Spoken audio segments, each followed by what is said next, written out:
As she refilled the billionaire's water glass, the waitress saw the text message. It glowed on the girlfriend's unlocked phone, a casual, brutal confession. Did the old fool mention the Geneva transfer? Yet, need to book our flights to Bali. Maya Rossi froze. She was just an art history student working at a 3-Michelin-star restaurant to pay off her late mother's crushing medical debt. Her job required her to be invisible. Speaking up would mean instant termination. The billionaire Corbin Langley saw only the adoring gaze of his beautiful fiancée Arabella. He had no idea she was a con artist planning to steal his priceless Monet painting. And Arabella, texting her accomplice, saw only a meek waitress. She had no idea that Maya's art history expertise was the precise tool needed to unravel her entire false identity. In that moment, Maya made a choice that would cost her a job but gain her a fortune. She thought she was just a waitress about to be fired for telling the truth. She had no idea that the grateful billionaire would not only expose the con artist at a high society gala, but would also hand Maya a black card with no spending limit and offer her the job of a lifetime to run his new Art Integrity Foundation. The air in Aurelia, a 3-Michelin-star sanctuary on the 60th floor of a Manhattan skyscraper, was different. It was thinner, cleaner, and smelled faintly of money and white truffle. For Maya Rossi, a 23-year-old art history student at NYU, it was the rarefied atmosphere of a planet she was only allowed to visit on a work visa. Her real world, a cramped 4th-floor walk-up in the East Village with a mountain of her late mother's medical debt, smelled of burnt coffee and anxiety. Every shift was an 8-hour exercise in invisibility. She was to be a ghost in a crisp black uniform, a silent, efficient phantom who refilled water glasses, cleared plates, and anticipated needs without ever being truly seen. Maya was good at it. Her observational skills, honed by years of studying the minute details in Renaissance paintings, made her an exemplary waitress. She could spot the subtle shift in a diner's posture that signaled he was ready for the check. The almost imperceptible frown that meant the Sumayer had missed the mark. Tonight, she was assigned to Section C, the row of secluded tables with the best views of the glittering urban sprawl, and at the prize corner table, 7 sat Corbin Langley. Even if you didn't know his name, you knew he was someone. He wasn't loud or flashy like the tech bros who occasionally swaggered in. Langley possessed a quiet gravitational pull. In his mid-50s, with hair the color of distinguished silver and the eyes that held a certain weary intelligence. He wore a bespoke navy suit with the casual grace of a man born into it. He was old money, the kind that owned the buildings, not just rented the penthouses. Corbin Langley was the head of Langley Global, a private equity firm with a portfolio as vast and varied as his fabled art collection, and on his arm was Arabella Dorsey. Arabella was, in a word, breathtaking. She was a decade or two younger than him, with hair the color of dark honey cascading over a slinky emerald green dress that probably cost more than Mia's entire semester of tuition.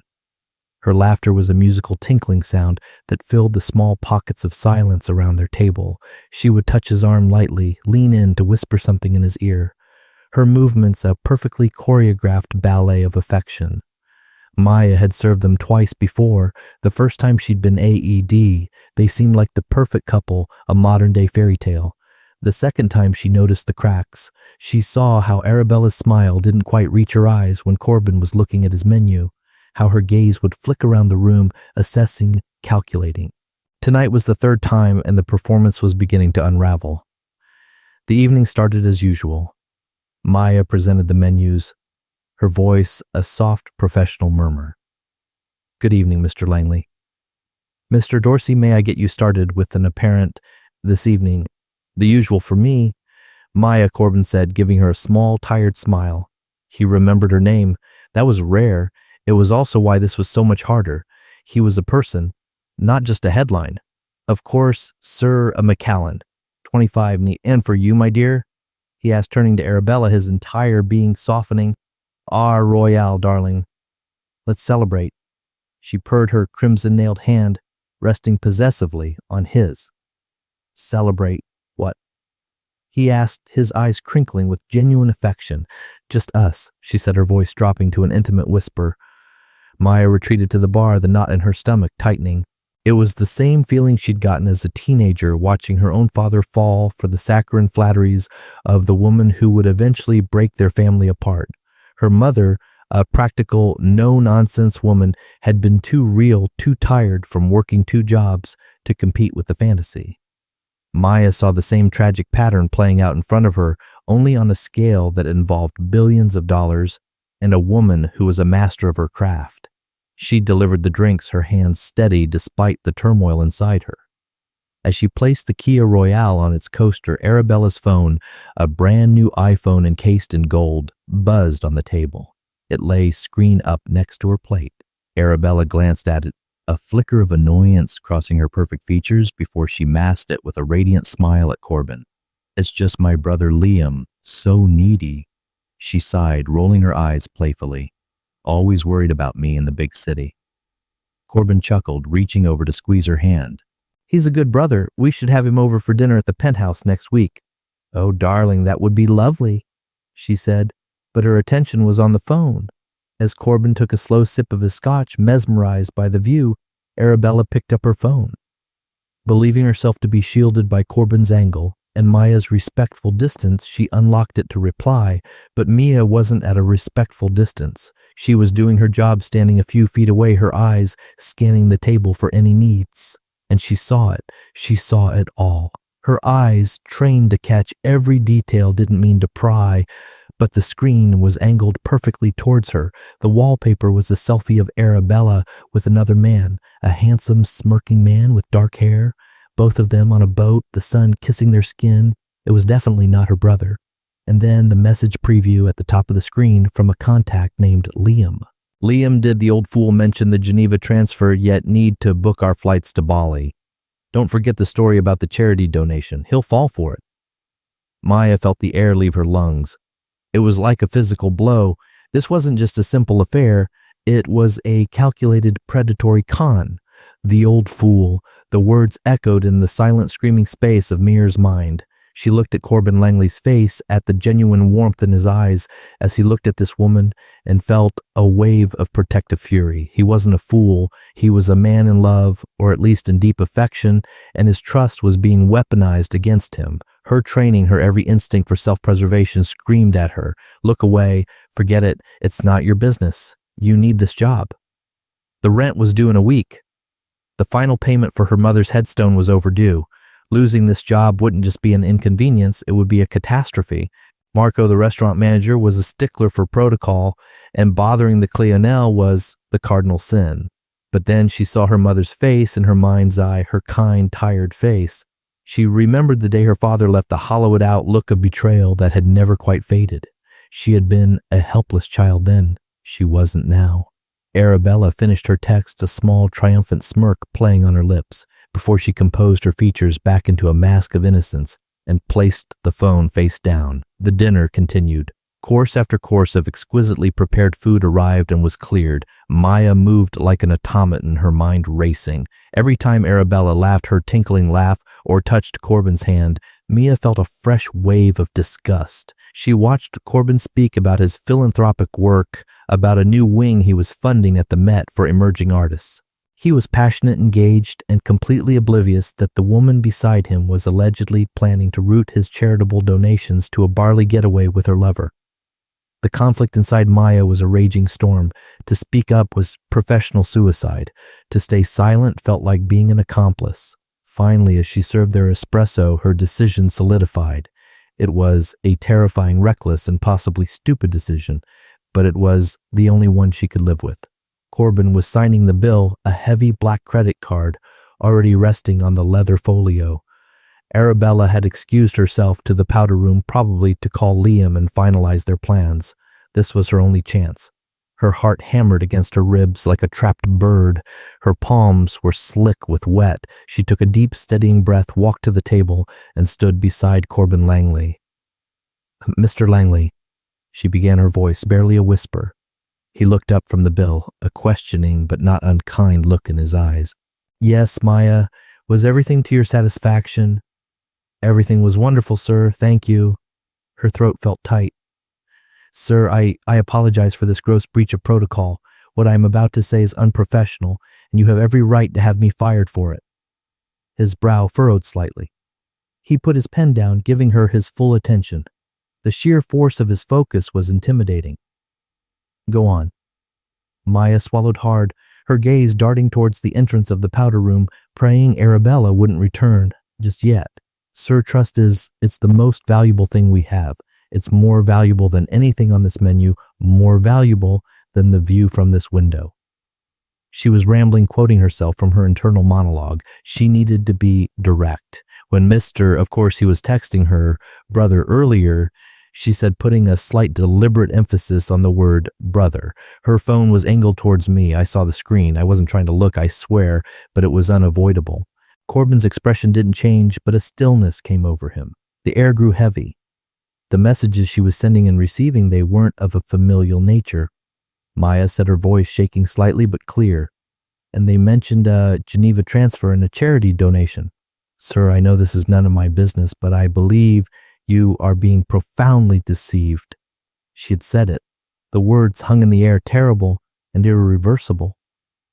Corbin Langley stared at her for a long moment. His face was an unreadable mask of stone. Maya couldn't tell if he was angry, shocked, or dismissive. She felt a cold dread seep into her bones. She had just detonated a bomb and had no idea what the fallout would be.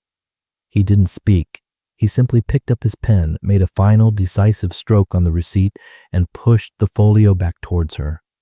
And then the tinkling sound of an approaching laugh announced Arabella's return. Arabella glided back to the table, her smile perfectly in place. She saw Maya standing there, a little too close to Corbin, and her eyes narrowed for a fraction of a second. "Is everything all right, darling?" she asked, her voice dripping with sweetness as she placed a hand on Corbin's shoulder. Corbin looked from Maya's pale, determined face to Arabella's exquisitely beautiful one. The silence stretched thick and suffocating. Mia felt like a defendant awaiting a verdict. Maya was just ensuring our experience was satisfactory. Corbin finally said, his voice unnervingly neutral. He folded the customer copy of the receipt and tucked it into his jacket pocket. He did not look at Mia again. Relief and terror whirred within Meyer. He hadn't exploded. He hadn't called for the manager, but he also hadn't acknowledged her words. He had simply shut down. Arabella, however, was no fool. She was a predator, and she had sensed a shift in the atmosphere. "Oh," she said, her eyes now cold and hard as emerald chips, locking onto Maya. "And what exactly were you telling him, waitress?" The title was flung like an insult, a clear demarcation of their respective places in the world. Mear's throat was dry. "I was just confirming the service was acceptable, Mr. Dorsey." "Is that so?" Arabella's smile was a predatory baring of teeth. She leaned closer to Corbin, whispering loud enough for Maya to hear. "She seems a bit familiar, don't you think? Probably angling for a bigger tip." The accusation was designed to humiliate, to reduce Mia's desperate act of integrity to a grubby cash grab. It stung sharply. Before Mayer could respond, a new voice cut through the tension. "Is there a problem here, Mr. Langley?" It was Marco, the manager. He had the uncanny ability to appear whenever a situation deviated from the restaurant's meticulously crafted script. His face was a mask of professional concern, but his eyes darting between Maya and the VVIP guests held a glint of panic. Arabella seized the opportunity, turning the full force of her theatrical outrage on him. "Yes, there is a problem, Marco, a significant one.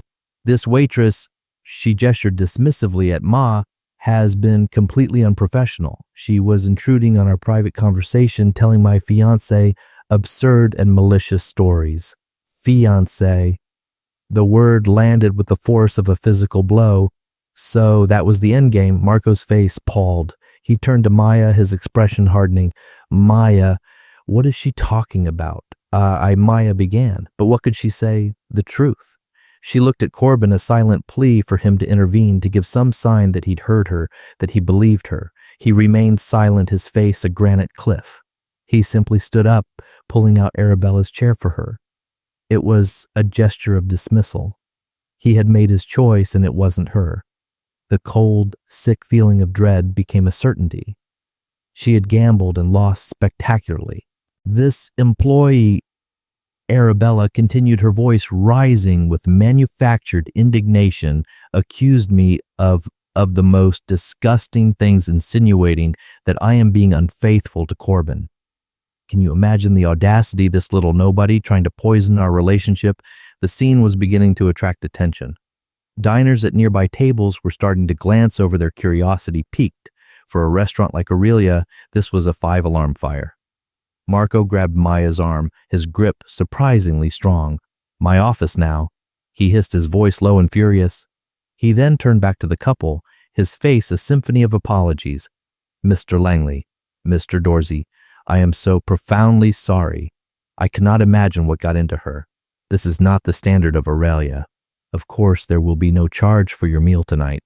Please accept my deepest apologies for this mortifying disturbance." Corbin simply gave a curt nod, his eyes still unreadable. He guided a distraught Arabella, who was now dabbing at perfectly dry eyes, towards the exit. Just before they left, Arabella glanced back over her shoulder at Maya. Her look was one of pure, venomous triumph. The walk to Marco's shoebox-sized office was a walk of shame. The whispers of her fellow waiters followed her, a mixture of pity and morbid curiosity. She had broken the cardinal rule, and now she was being led to the slaughter. Marco closed the door, and the polished professional mask dropped in. His face was flushed with rage. "Are you insane?" He spat, his voice trembling with fury. "Do you have any idea what you've just done? That was Corbin Langley. He doesn't just eat here, Maya. His company owns this entire building. His personal account is probably responsible for 15% of our annual revenue." "Marco?" Shut up," he roared, slamming his hand on his small desk. "Just shut up. I don't want to hear your pathetic excuses. You think you're some kind of hero, some kind of righteous crusader. You're a waitress. Your job is to serve food and be invisible, not to pass judgment on the lives of our guests." But she was robbing him. Blind. Maya cried, her voice breaking. "I saw the messages. It was a con. I don't care if she was sacrificing a goat at the table." Marco yelled, his face inches from hers. "You say nothing, you see nothing. That is the job. You just cost us our most important client. You've embarrassed the entire establishment, and you have certainly absolutely cost yourself your job." The words, though expected, still hit her with the force of a physical impact. "Get your things," Marco said, his voice now cold and flat. "You're fired. Your final paycheck will be mailed to you. Now get out of my sight before I call security to throw you out." Numbly, Maya walked to the staff locker room. The usual cheerful chatter was absent. Her colleagues avoided her eyes, shuffling away as she approached her locker. She was a pariah, an outcast. She quickly changed out of her uniform, the symbol of her now former life, into her worn jeans and thin t-shirt. As she stuffed the black uniform into her tote bag, her hand brushed against the tip folio from table 7. Marco, in his haste, had thrust it at her on the way to his office. With a trembling hand, she opened it. The bill was for one Talon 854-6767. Corbin Langley had paid the full amount, and on the tip line he had written a single bold 0. But underneath the 0, on the merchant copy of the receipt that he had to have known she would see, he had scrolled 2 small, almost illegible words in pen. "Thank you." Maya stared at the words, her mind reeling. What did it mean? Was it sarcasm, a cruel joke? Or was it a genuine acknowledgement, a sign that her kamikaze mission had, on some level, hit its target? It didn't matter. She was still fired. She was still facing an insurmountable pile of debt, and she was still utterly, terrifyingly alone. The elevator ride down from the 60th floor felt like a descent into hell. The doors opened into the glittering, indifferent lobby, and Maya walked out into the cool night air of a city that suddenly felt hostile and alien. The weight of her decision pressed down on her, crushing the air from her lungs. Tears she had refused to shed in front of Marco now streamed freely down her face. She had done the right thing. She knew it in her soul. But as she stood on the curb with less than $50 to her name and the prospect of eviction looming, doing the right thing felt an awful lot like losing. The next morning, the world was gray. A dreary, drizzling rain wept against the single window of Maya's apartment, mirroring the bleak landscape of her future. She hadn't slept. The night had been a torturous marathon of replaying the scene at Aurelia, second-guessing her every move, and staring at the growing pile of red stamped bills on her small kitchen table. The 2 words on the receipt, "Thank you," had become a maddening enigma, a flicker of light in an overwhelming darkness that offered no real warmth. She was scrolling through a job site on her laptop, the listings for experienced fine dining server feeling like a sick joke when a sharp authoritative knock echoed on her apartment door. It wasn't the gentle tap of a neighbor or the buzzed-in arrival of a delivery person. This was a knock that expected to be answered. Wiping the tear stains from her cheeks, Mia padded to the door, her heart given a nervous flutter. She peered through the peephole, her view distorted by the fisheye lens. A man stood in the dingy hallway. He was tall, impeccably dressed in a charcoal gray suit with a severe haircut and an earpiece that was subtly visible. He looked completely out of place, like a Secret Service agent who had taken a very wrong turn. She hesitated, then slowly unlatched the 3 locks. "Can I help you?" she asked, opening the door just a crack. The man didn't smile. His expression was the one of polite professional neutrality. "Maya Rossi?" he asked, his voice crisp and direct. "Yes, my name is Arthur Chen. I have a delivery for you from my employer." "Your employer?" Maya asked, confused. "I didn't order anything." Mr. Chen didn't answer the question. Instead, he held out a box. It was sleek black and heavy, about the size of a shoebox, with no markings, no labels, no return address. It radiated an aura of expensive mystery. "I was instructed to deliver this to you personally and to ensure you received it," he said, his gaze unwavering. Hesitantly, Mia took the box. It was cool and smooth to the touch. Who is it from?" she asked again. "My instructions are complete," Mr. Chen said with a slight formal bow of his head. He then turned and walked down the hallway, his expensive leather shoes making no sound on the worn linoleum. He didn't wait for a thank you. He simply disappeared down the stairwell. Maya stood in her doorway, holding the mysterious black box, her mind racing. Was this some kind of sick prank from Arabella, a box of horse manure mafia style? She brought it inside, locking the door behind her, and placed it on her cluttered coffee table. For a full minute, she just stared at it. Finally, her curiosity overwhelmed her fear. She lifted the lid. Inside, nestled in soft black foam, were 2 items. The first was a brand new smartphone, the latest model, also in black. It was sleek and cold. The second item stole her breath. It was a card matte black, made of anodized titanium. It felt heavy, substantial in her hand. In the bottom corner was the familiar American Express logo, but this was no ordinary credit card. And in the center, embossed in elegant silver lettering, was her name, Maya Rossi.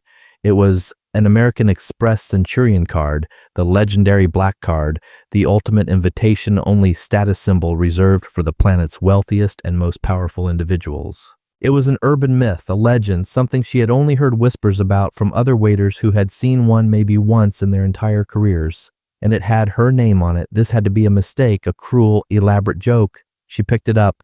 It was real. The weight was undeniable. She ran her thumb over her embossed name. It was perfect. Beneath the foam, cut out where the card had rested, was a single folded piece of thick, cream-colored cardstock. Her hands trembling, Maya unfolded it. On it was a short message typed in a simple, clean font. Ms. Rosie, the 0 on the tip line was for the benefit of prying eyes. Your integrity, however, is priceless. What you did last night required a level of courage that is exceedingly rare. It also confirmed a suspicion I have held for some time, but for which I lacked definitive proof. You were fired because of me. I will not allow your courage to result in your ruin. This card is yours. It has no preset spending limit. Consider any debts you have to be settled. Consider your financial worries to be over. But this is not merely a gift. It is an invitation. I have a much larger problem than an unfaithful girlfriend. You have proven yourself to be observant, discreet, and brave. These are qualities I find myself in desperate need of. I am offering you a job, a role for which there is no formal title. Your first task is simple: acclimatize. Understand the world that people like Arabella inhabit. Buy new clothes, dine at Balthazar, visit the Fick collection, see the city not as a worker, but as a player. The phone in this box is encrypted and will be my sole means of communication with you. Await my instructions. Do not attempt to contact me through any other means. Do not discuss this with anyone. Your discretion is paramount. Welcome to the game. J.S. Maya sank onto her worn-out couch, the note fluttering from her fingers. She read it again and again. Her mind struggled to process the sheer absurdity of the situation. No preset spending limit, an invitation, a game. G.S. Corbin Langley. The thank you on the receipt hadn't been a joke. It had been a promise. He had seen her. He had believed her. And this was the consequence. Her first reaction was disbelief, quickly followed by a wave of pure, unadulterated terror. This was insane. It was the plot of a spy, not the life of an art history student from the East Village. What game, what larger problem? She picked up the card again. Maya Rossi. Could it be real? With a sudden impulsive need for proof, she grabbed her laptop, her fingers flying across the keyboard. She navigated to the NYU tuition payment portal, her outstanding balance glaring at her from the screen. 14 de toller 7780 tolls. It was a figure that haunted her dreams. Her hands shook so violently she could barely type. She entered her name, and then taking a deep breath, she entered the 16 digits from the heavy black card. She typed in the security code, the expiration date. She clicked Submit Payment. The processing icon spun for what felt like an eternity. She expected an error message, a card decline notification that would bring this insane fantasy crashing down to earth. Instead, the screen refreshed. Payment successful. Your current balance is 0. Maya stared at the screen, her eyes wide. A sound escaped her lips, a choked sob that was half disbelief, half euphoria. It was real. The debt that had been a crushing weight on her shoulders for years, the reason she worked punishing hours and subsisted on instant noodles was gone. Just like that, she looked at the pile of bills on her table, the final notice for her mother's medical expenses. $28,450. She logged into the hospital's payment system, entered the numbers, clicked Submit. Payment successful. The eviction notice from her landlord demanding 2 months of back rent. For $200. She navigated to the online payment portal, clicked Submit. Payment successful. In the space of 5 minutes, Maya had erased every single cent of debt that had chained her to a life of quiet desperation. The feeling was so overwhelming, so seismic that she felt dizzy. She stumbled to her small kitchen and splashed cold water on her face, staring at her reflection in the cracked mirror. It was the same face, the same tired eyes, but everything was different. The chains were gone. She walked back to the coffee table and picked up the new phone. It powered on without a setup screen, opening directly to a simple, clean home screen with only one app on it, a black icon with a silver S. She touched it. A secure messaging interface opened. There was one message received 2 minutes ago. Good. You've confirmed the card is real. Now your first lesson begins. Arabella believes she has won. She is celebrating with a shopping spree.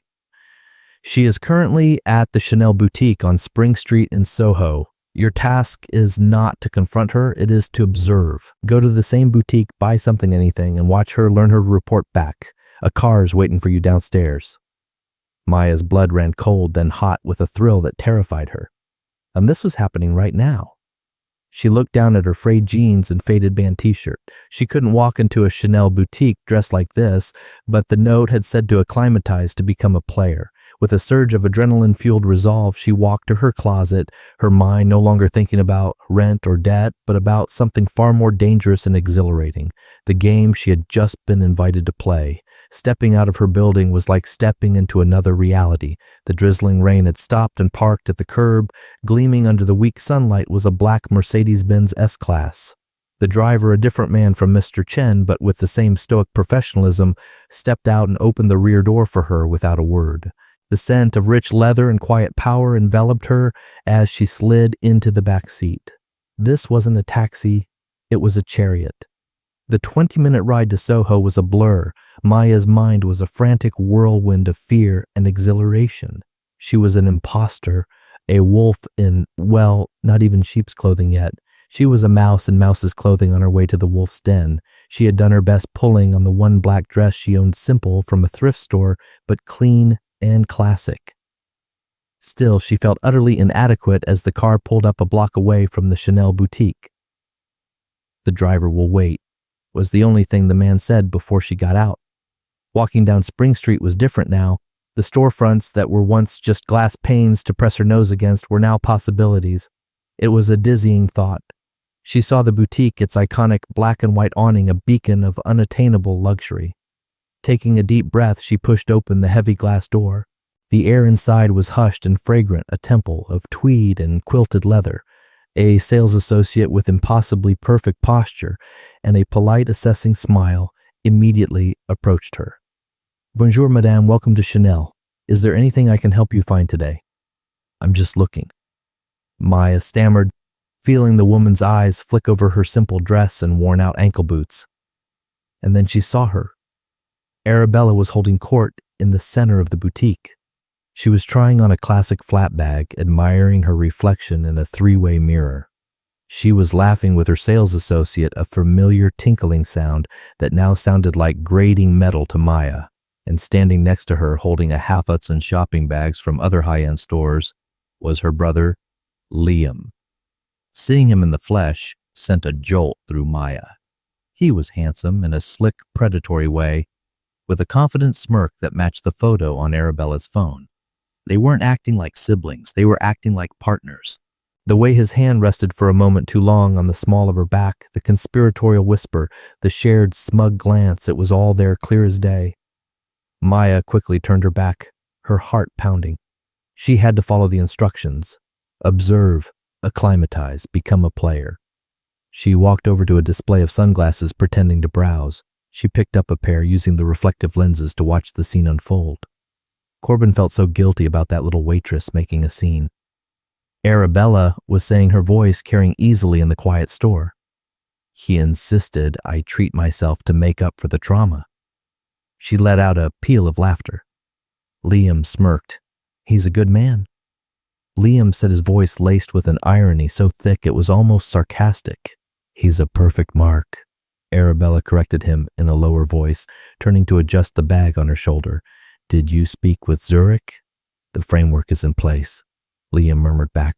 Once he transfers the seed money for your children's art foundation, we can liquidate and disappear within 12 hours.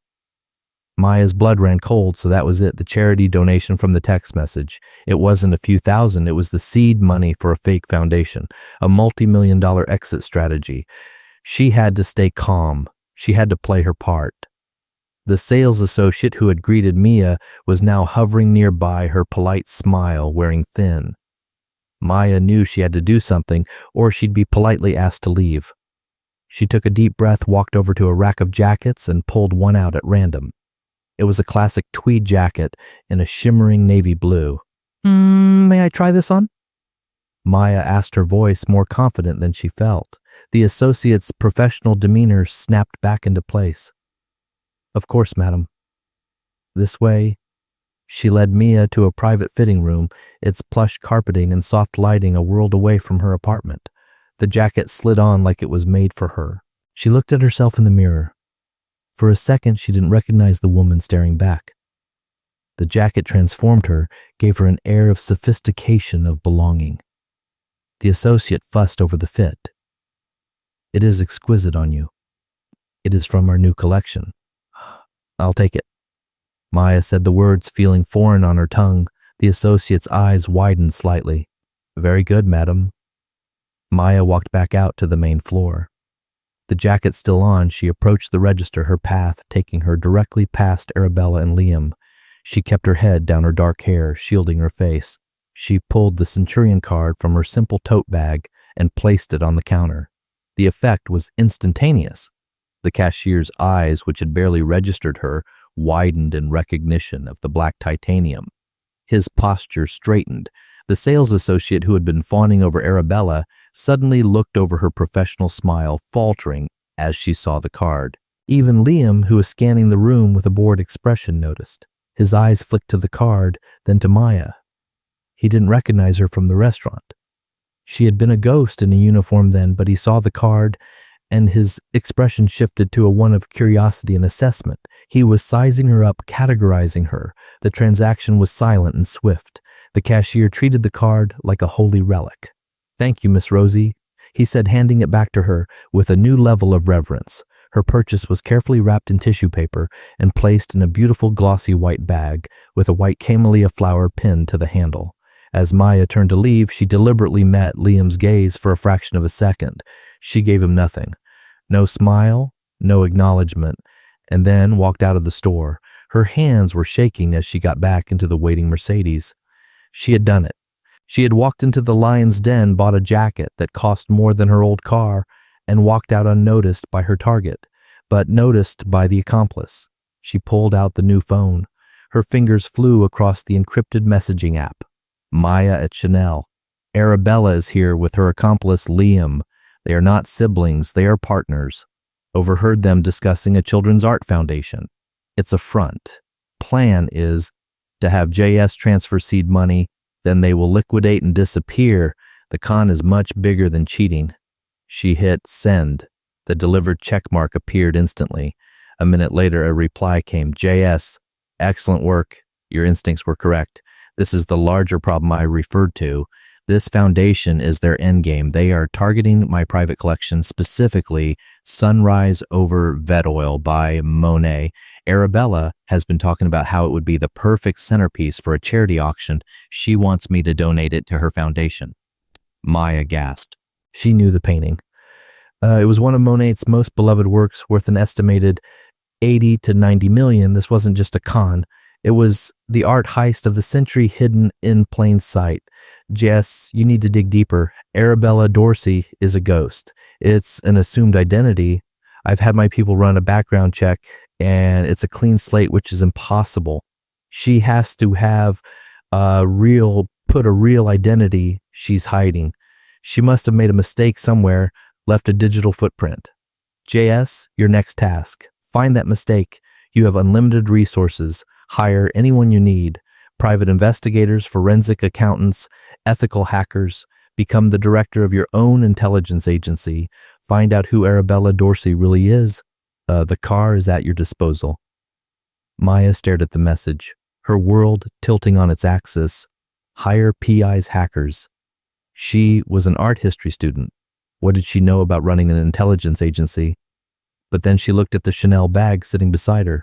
She thought about the smug look on Arabella's face, and she thought about Corbin Langley, a man who, despite his immense power, had been made vulnerable by loneliness and trust. He had trusted Maya, a complete stranger, with this monumental task. He had empowered her. A new feeling began to displace the fear determination. She wasn't just a waitress anymore. She wasn't a victim of circumstance. JS had given her a sword. It was time to learn how to use it. She leaned forward, her voice clear and steady as she spoke to the driver. Take me to the New York Public Library, the main branch on Fifth Avenue. The driver nodded, pulling smoothly into traffic. The investigation of Maya Rossi had begun. She would start with what she knew art history and the meticulous research skills that had defined her academic life. Arabella had created a fictional character.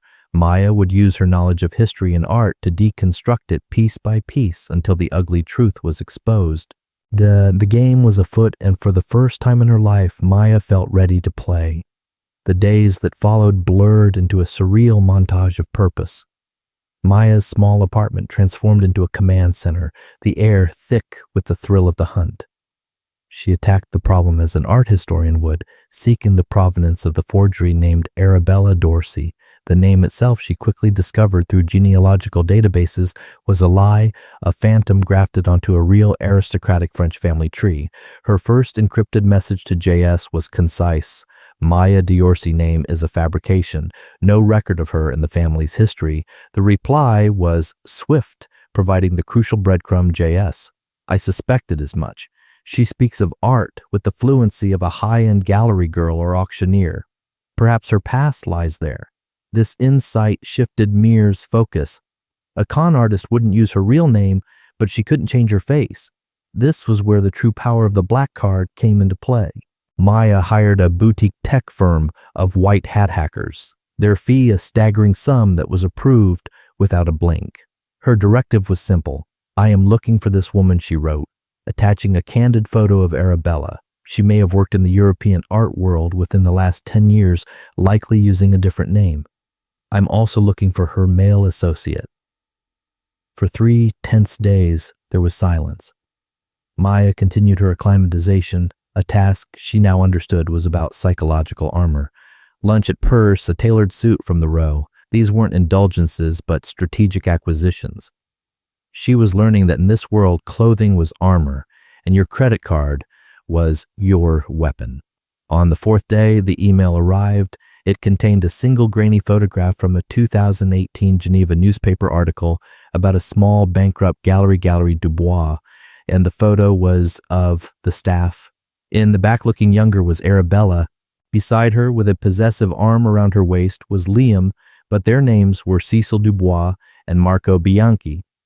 The article detailed how the gallery's respected owner, Jean-Pierre Dubois, had died of a sudden heart attack.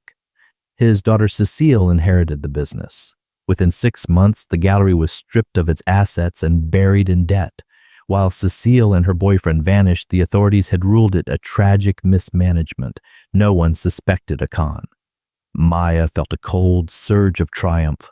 She had them. This was the provenance. She messaged JS immediately. Maya found them. Geneva 2018. She is Cecile Dubois. He is Marco Bianchi. They bankrupted her father's gallery after he died. This is their pattern. The response came back almost instantly, laced with a cold fury she could feel through the screen. Yes, my God, Jean-Pierre Dubois was a friend. He spoke so proudly of his daughter. They used his death, his trust in her, as their exit strategy. The cruelty is unfathomable.